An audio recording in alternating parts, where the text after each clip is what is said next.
Pwede din yung caliper lang, hindi kasama yung bracket, so tatanggalin lang ito. Anong kasukat na caliper sa Rapid 150 na Rossi? So mga boss, meron tayong 5 caliper dito na itatry sa ating Rossi Rapid 150. So meron tayong Trinity, Mio, Raider 150, Wave 125, Wave 100R at XRM 110. So unahin natin yung Trinity. So sa Trinity, single piston siya, pero yung bracket mataas. Masyadong malayo mga boss, hindi pwede yung Trinity. Try natin yung Raider 150 na replacement. So sa Raider 150, hindi swak po yung butas ng caliper niya.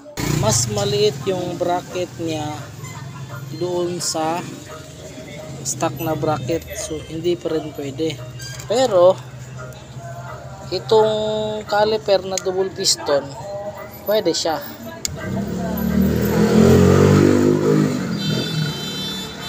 Pwede siya. Pwede ito. Tanggalin lang itong bracket. Tanggalin lang ito, tapos ikabit doon sa bracket ng stock ng Rapid 150, pwede makabit. Pero sa Trinity, hindi, kasi malayo yung kabitan na ng bracket.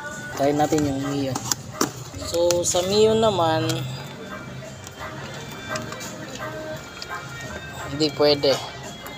Taas yung bracket, masyadong mataas. So hindi pwede sa Mio.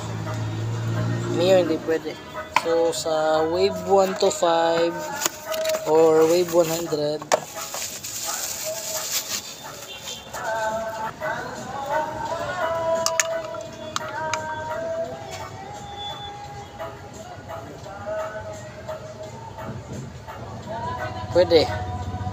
pwede din yung caliper lang, hindi kasama yung bracket, so tatanggalin lang ito.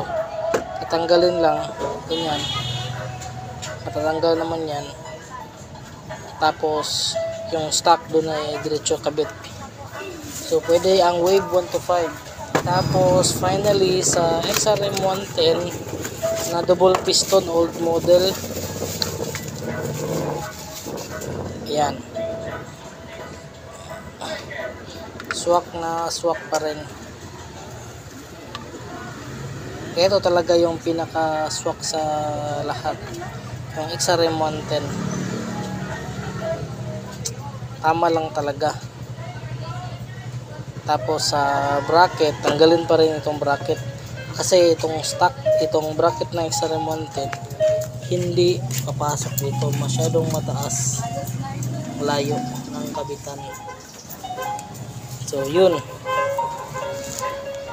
so update ko lang, sa Rossi Rapid 150 pwede ikabit yung caliper lang, hindi kasama yung bracket ha.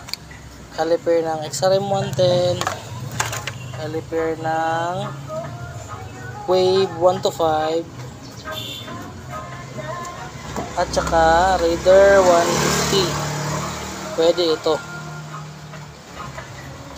Sa Mio tsaka Trinity, di pwede, masyadong mataas ito. Yung clearance, yung layo nito, di pwede. Tsaka yung bracket masyadong mataas din, so hindi pwede. Hindi pwede ang pang Trinity tsaka Mio. So guys, I hope nakatulong tong video na to. So share ko din kung ano yung swak na telescopic front fork shock ng Rossi Rapid 150. So try ko muna yung pang Wave 125 kung pwede. Okay? Maraming salamat.